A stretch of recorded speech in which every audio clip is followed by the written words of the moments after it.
here today to launch the tripartite committee, the anti-corruption task team to enhance the fight against corruption.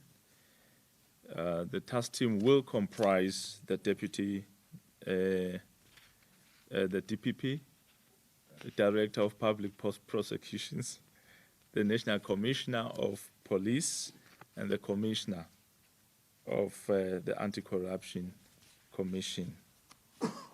We all know that corruption is a worldwide problem that has also become endemic in our country, unfortunately. And we know that corruption significantly impacts negatively on democracy and on the rule of law.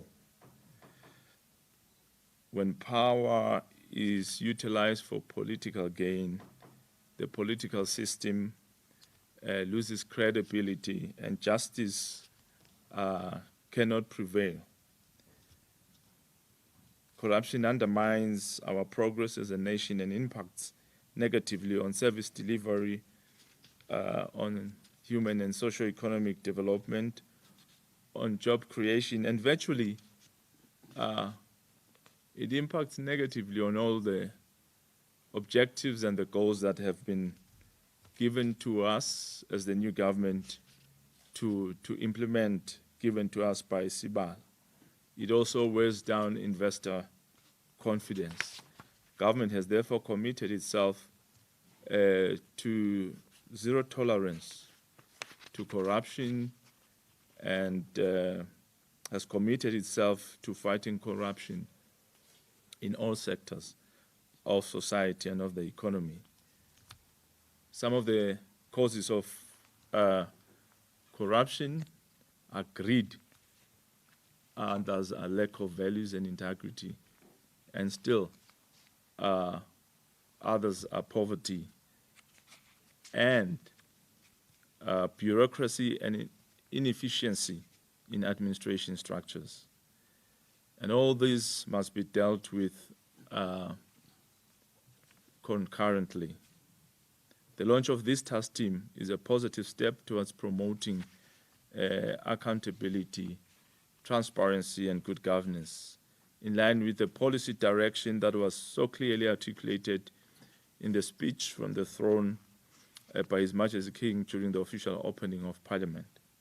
This initiative now reflects government's commitment to combating corruption and ensuring the efficient use of public resources for the betterment of society. The task team will be responsible for investigating corrupt allegations, prosecuting cases, and implementing preventing measures and strengthening some frameworks to address corruption effectively.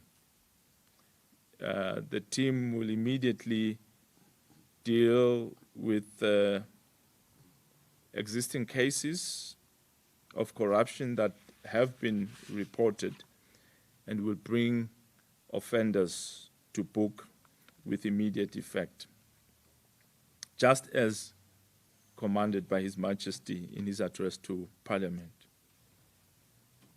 We urge this team to deal with cases and bring them to finality evident to all Eswatini.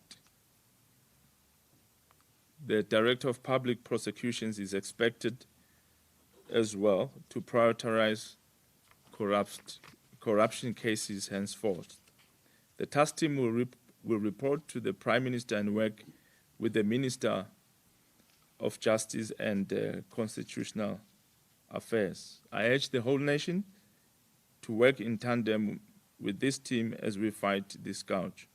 Government has all the confidence in this team that they will deliver. Corruption is making life worse for the poor in the country. And if we come together, we can change the current status and reduce poverty through fighting corruption. Fighting corruption should not be a rhetoric.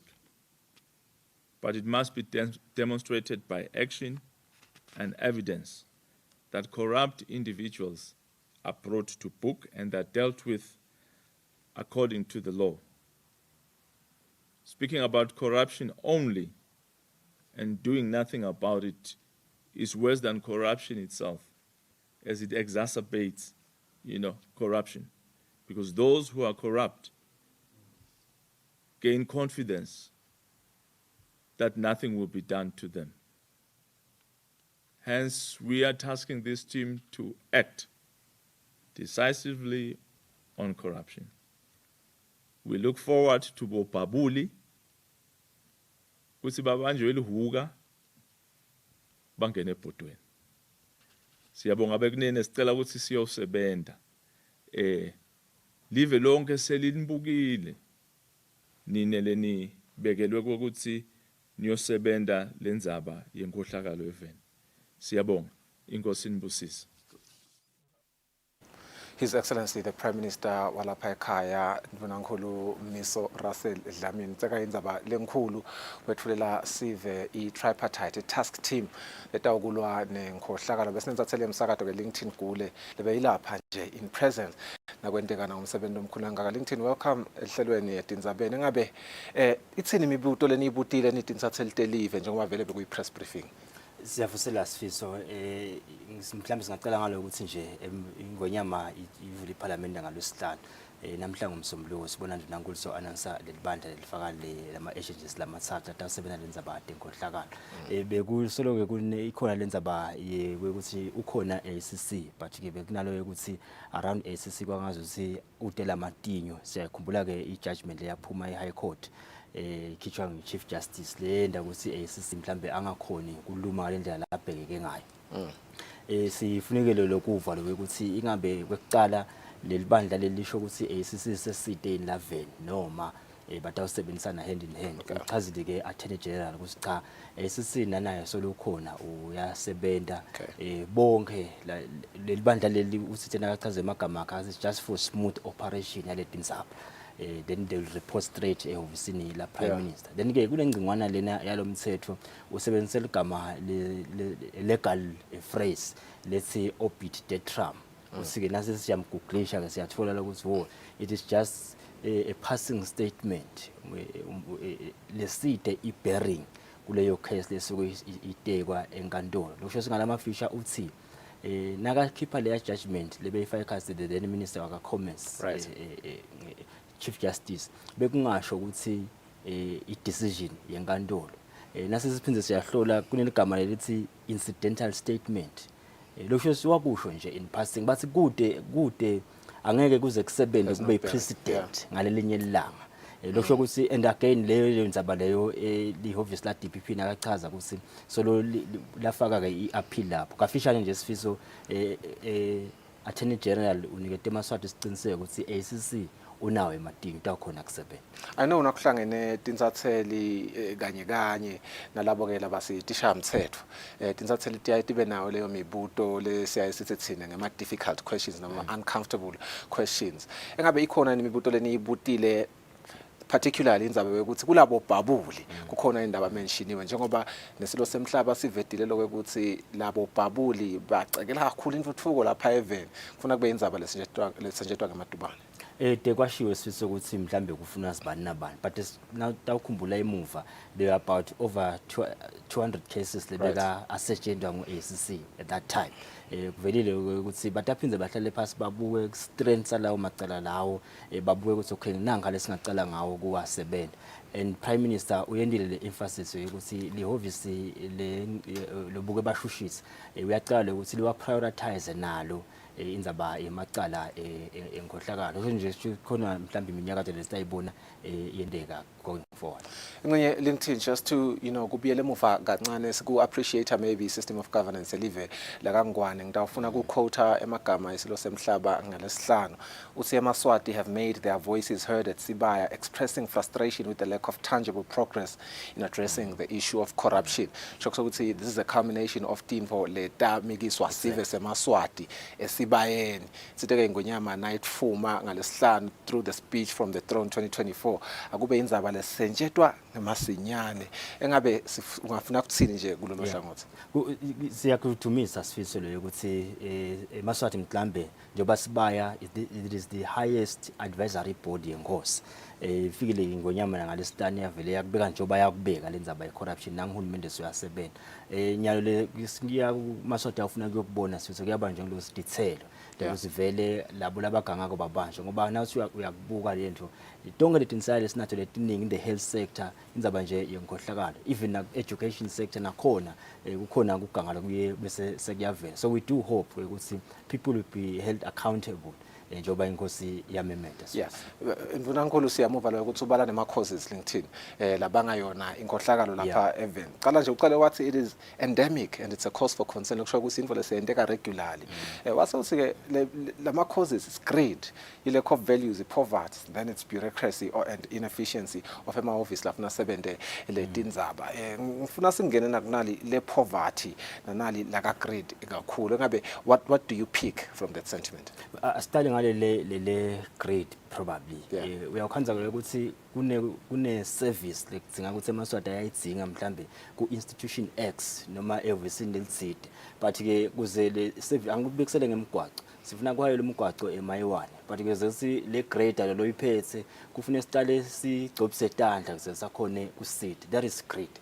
but ke kuyinkohlakala lencabanga ukuthi nekuthi ke at desperate times calls for desperate measures bayile abanye bese basho njalo ukuthi if I'm desperate I will do anything ngikhona ukusitakala kanti sekuganga siyabonga bonke ukuthi imvunankulu LinkedIn kakhulu nje ukuthi kuvele kulalelwe yona ingonyama lesihlanu ngoba ivete kwabasobala ukuthi it should be an action that is prioritized indzaba ye corruption nangemambala ke couple of days later empeleni 3 days later na tripartite task team letawubuka tona indzaba tenkohlakalo sevele iya announce sita ufuna ke kuchubeka na doti indzaba bonkhosi mapalane weParliament Benedict Xaba uthi iParliament itawuqhamuka netindlela tekuvikela lelakuleli kanye nemithetho sisekelo walo ukuthi emhlanganweni nemave emhlaba ichaze kabanti ngenqubo yelakuleli Xaba ukusho lokho ngesikhathi yakhuta lwandle ngenkulumo letfulwe inkosi eMswati wesithathu uma ivula sigaba sekucala seParliament elishumi nakubili Lumapalane weParliament Benedict Xaba uthi iParliament angeke ihlalele ukuthi ize igcekwe ukuthi ichazele emave ngalelive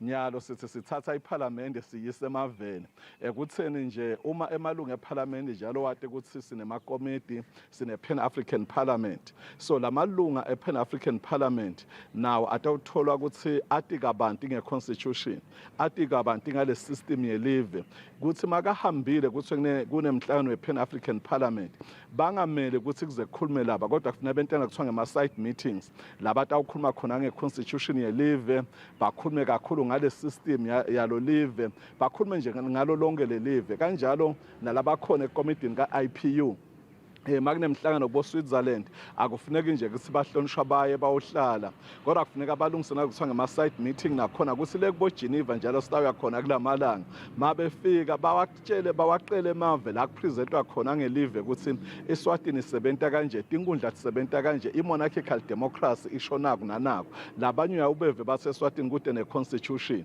so kumcwa kakhulu lokuthi iconstitution yethu vele seyimakethe sisho this is the best constitution emhlabeni kanjalo tonke inhlangano sibo SADC PF bo African Union njalo kunemhlanje lesade usukhona lo taka African Union akamele ukuthi siyelena kuze kuchamuke imbuto kodwa siyiParliament asivele sihambe phambili sigijime sithi inkwe Xaba uthi iParliament itawuchubeka nekufundisa emalungu eParliament ekuhlukaniswa kwemandla wemkhono lemithathu yahulumende lokuyiParliament ijudiciary kanye nelibandla letindvuna tembuso kude lokho lokushiwo emakhosi kutofezeka etindzabeni kubika Fortune Dlangamandla iseParliament Umphathi wenkampani yahulumende lethuthukisa abalimi Eswatini Water and Agricultural Development Enterprise Samson Sithole uthi kuboshwa kwalabakhala idamu lempakeni angeke ke kuphatamise ukuchubeka kwalomsebenzi Sithole uthi umphathi lobuke kwakhiwa kwaleli damu umbikele ukuthi isikhathi lesitinyanga letingemashumi-51 tekucedza lo msebenzi wekwakha leli damu lelibita 3.5 billion emalangeni sitawubanjwa batholakale banganayo imvumo yekusebenta la even labang 7 lo 8 lebe ngimveta bese kuthi supervisor wabo noma ke lo project manager yena unayo i work permit ngako ke yena nguye lochubeka konyalo nekwenta imisebenzi lekhona le ku project. Umbiko lenginawo lobuya ku project manager longena sibukelela umsebenzi lokungibafana Mathebula uthi umsebenzi uyachubeka le inkampani yasakhalive ithi inebantu labenele emsebenzini ukuthi abangawuchuba. Yebo kona kube khona ukuthi kulokuboshwa kwalaba bekunene tisebenzi nje jikelele tabo tibe nekungabada ukuthi kodwa ngabe tiyavukela noma tivukela emsebenzini. Kodwa lokuvelile kube ukuthi HR noma human resource wabo uthi tebangete emsebenzini umsebenzi ukhona lokusho ukuthi uyachubeka umsebenzi. Msakati ngete ngathi ngoba uyachubeka umsebenzi ngalendlela lesengibeke ngayo uchubeka ngalesivinini lesifanele uphazamisekile umsebenzi kuloko lokwendekile angeke vele uchubeke ngalesivinini. Kodwa ke liciniso lihle lithi le nkampani kuse tuke mahlombe ayo ukuthi yente siciniseko ukuthi icetha ngalesikhathi lokuvunyelwe ngaso noma abe seyivelelwe ngiloko. Uma engake yente lokunye kunetingcabekelwana leti khona lapha kule contract lesiyisayinile nayo letithi kumele ukuthi kubese kuba khona ema penalty lewabhadarako nangabe ehluleka kwenta umsebenzi ngesikhathi. Ingungu letawugcina gasolina letawukwakhiwa iphuza umoya itawudzinga imali lenganga 2 billion emalangeni. Umphathi walenkampani leniketwe ukuchuba lomsebenzi Eswatini National Petroleum Company Tindzaba Emini uthi imidvebo yalendzawo seyivele ikhona. Live leSwatini selitaba nayo ingungu yekugcina gasolina letawuqala kwakhiwa kungakapheli tinyanga letisitfupha. Umphathi wenkampani Eswatini National Petroleum Company Tindzaba Emini uthi-ke bayasemukela sicondziso sekwakha lesakhiwo njengekusho kwenyama. INPC-ke vele imandate yakhe ngoba sathi ukuthi yakhiwa ngomthetho ka-2020 Petroleum Act of 2020 lapho khona uhulumeni wabona kuhle ukuthi akube nenkampani letawubuka ukuthi Tindzaba petrol kube disruption nokuthi simeke sure ukuthi kuba khona petrol event ungabe disruption. So kule facility lesikhuluma saba sephuza umoya sitarget ukuthi itawamba oil noma petrol was 60 days which is 2 months. Sivele sitargetela ukuthi within 6 months besicalile sesakha iphuza umoya. I-project lesibuyela kusathatha 2 eminyaka, I mean 3 eminyaka, and njengoba sisho nje slightly over 2.3 billion emalangeni. Lezi sikwendile-ke inkampani yapetrol yahulumende ukuthi lama designs ayo le project sesinawo sekaphelele and we are happy with the outcome of our designs. Nayo i-costing yokuthi sicabanga start costa malini sesinawo lokho. Lesi kufinalize kulamalanga iTindzaba ukuthi sifune imali sethemba ukuthi ngeke phele inyanga lesikiyo singakaceci kunegotiatana neNdzaba imali kule project ukuthi manje sitayifuna kuphi. Umsebenzi wayo ke sibe sitakhumbula ukuthi wasawaphala lenkampani uhulumende wasinika 35 cents kupetrol ukuze sitawusebenzisa le mali leyo kufuli loan. So sisasele imali leyo ukuthi cha ngoba sesiqala siyayigolela since 2020 sesikolekile impela I think lekhona nje sikhwameni slightly over 330 million emalangeni. Le mali leyo sitayisebenzisa ukuthi sibambise ngayo amabhake ukuze sikhone ukuthi sakhele sakhiwo. Kubheke ukuthi lo msebenzi udeke nematfuba yemsebenzi kusakhiwa kanjalo noma lo msebenzi sowuchubeka. Tindzabeni kubika sonto mlangeni eMbabane. Ngenhloso yokuqinisekisa ukuthi sive sitfola emanti lahlobile ngaso sonke isikhathi, inkampani yemanti kuleli Eswatini Water Services Corporation seyisukumisela uhlelo lwekunikela ngemathange emanti etindzaweni letiniketa lusito lolumcoka esiveni. Ngazike lolu hlelo lusukunyiswe ngumphathi walenkampani Jabulile Mashwama emtholampilo eSt Mary's Kalobamba. Lokufakwa kwalamathange lamumatha umthamo longu 5000 liters kanti kubite imali lengetulu kwetingulungwane letingemakhulu lamane kuyingcenye yekukhombisa luthando lonkampani yemanti yesiveni seMaswati. Tindzawo letitawutfola lolusito tilishumi setitonke eveni lonke leSwatini.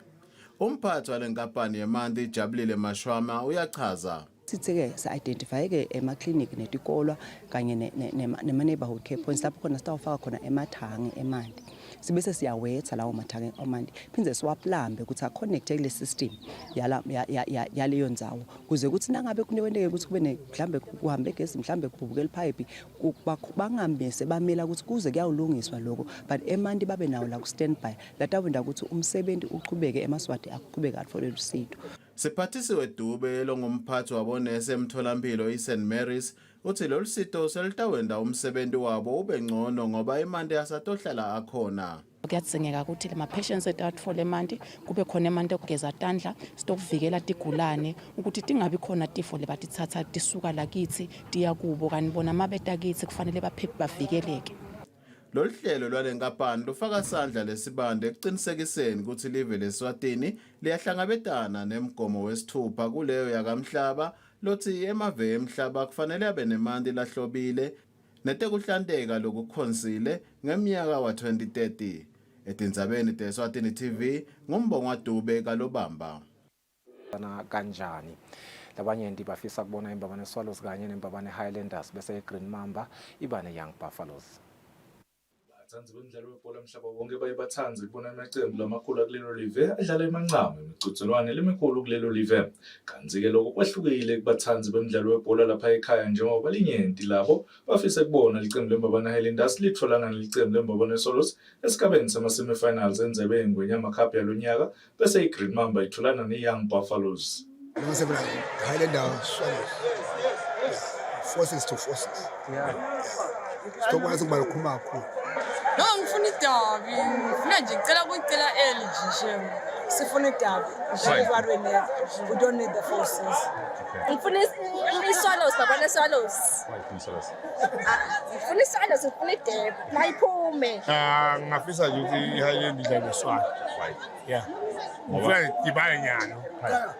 Ngale kuya lama armed forces omabili. Okay. Yeah, ngifisa kanjani.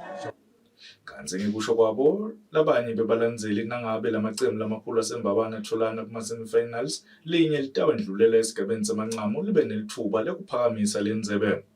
Lo umsakazo Eswatini TV temidlalo ngilinda Dlamini embabane.